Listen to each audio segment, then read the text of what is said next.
ఉమ్మడి కరీంనగర్ జిల్లా Maoist party అగ్రనేతలను ఆపరేషన్ కగారు వణికిస్తోందా? మోస్ట్ వాంటెడ్ మావోయిస్టు నేత గణపతి భారత్లో లేరా? గణపతి ఆచూకీ కేంద్ర నిఘా వర్గాలకు తెలియడం లేదా? మల్లా రాజిరెడ్డి లొంగుబాటు ప్రయత్నాలు చేస్తున్నారా? సుప్రీం కమాండర్ దేవ్జీ ఎక్కడున్నారు?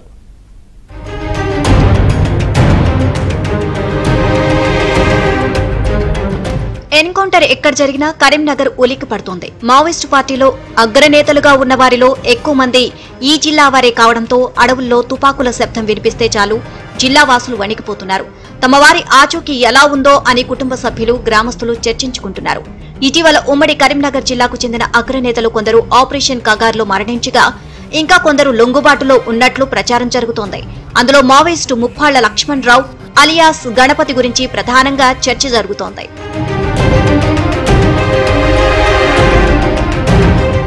మారేడ్మిల్లి ఎన్కౌంటర్లో హెడ్మాతో పాటు మృతి చెందిన వారి జాబితాలో మావోయిస్టు కేంద్ర కమిటీ సభ్యుడు మల్లా రాజిరెడ్డి, కోరుట్లకు చెందిన తిప్పిరి తిరుపతి అలియాస్ దేవ్జీ కాని లేరు.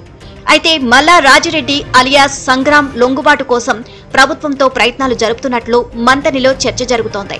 మరోవైపు తిప్పిరి తిరుపతి అలియాస్ దేవ్జీని ఏపీ పోలీసులు అదుపులోకి తీసుకున్నట్లు కుటుంబ సభ్యులు భావిస్తున్నారు. ఏపీ పోలీసులకు పట్టుబడిన వారిలో దేవ్జీ టీంలోని రక్షక దళ సభ్యులు ఉండడంతో దేవ్జీ ఎక్కడున్నాడు అనే చర్చ మొదలైంది. దేవ్జీ తప్పించుకున్నారా లేక పోలీసుల అదుపులో ఉన్నారా అనే దానిపై ఇప్పటికీ స్పష్టత లేదు.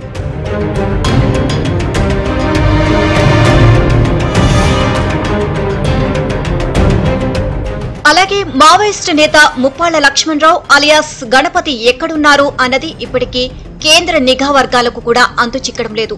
మావోయిస్టు పార్టీకి అధునాతనమైన ఆయుధాలు విదేశాల నుంచి తెప్పించడంతో పాటు మావోయిస్టు పార్టీ కార్యకలాపాలను అంతర్జాతీయ స్థాయిలో విస్తరింపచేయడంలో గణపతిదే కీ రోల్. మావోయిస్టు పార్టీలో గత 3 దశాబ్దాలుగా ఉమ్మడి కరీంనగర్ జిల్లాకు చెందిన వారే కీలక పాత్ర పోషిస్తూ వస్తున్నారు. అయితే మే నెలలో జరిగిన ఆపరేషన్ కగార్లో మావోయిస్టు పార్టీ ప్రధాన కార్యదర్శి నంబాల కేశవరావు అలియాస్ బసవరాజు మరణించారు. దీంతో ఆ పదవిలో తిప్పరి తిరుపతి అలియాస్ దేవ్జీ కొనసాగుతున్నారు. ఇప్పుడు ఆయన కూడా పోలీసుల అదుపులో ఉన్నట్లు చర్చ జరుగుతోంది. పుల్లూరి ప్రసాదరావు అలియాస్ చంద్రన్న కూడా హైదరాబాద్ లో డీజీపీ ఎదుట లొంగిపోయారు. ఇలా కొందరు లొంగిపోగా ఇంకా కొందరు అడవుల బాటనే ఉండి పోరాట పంథాతో ముందుకు వెళ్తూ ఎన్కౌంటర్ లో మరణిస్తున్నారు. మావోయిస్టు పార్టీ అంతమే లక్ష్యంగా ముందుకు వెళ్తున్న భద్రతా దళాలకు హెడ్మా ఎన్కౌంటర్ అతిపెద్ద విజయంగా భావిస్తున్నాయి. అయితే ఉమ్మడి కరీంనగర్ జిల్లాకు చెందిన మిగతా 3 ఆచూకీపై ఇప్పుడు మరింత ఉత్కంఠ నెలకొంది.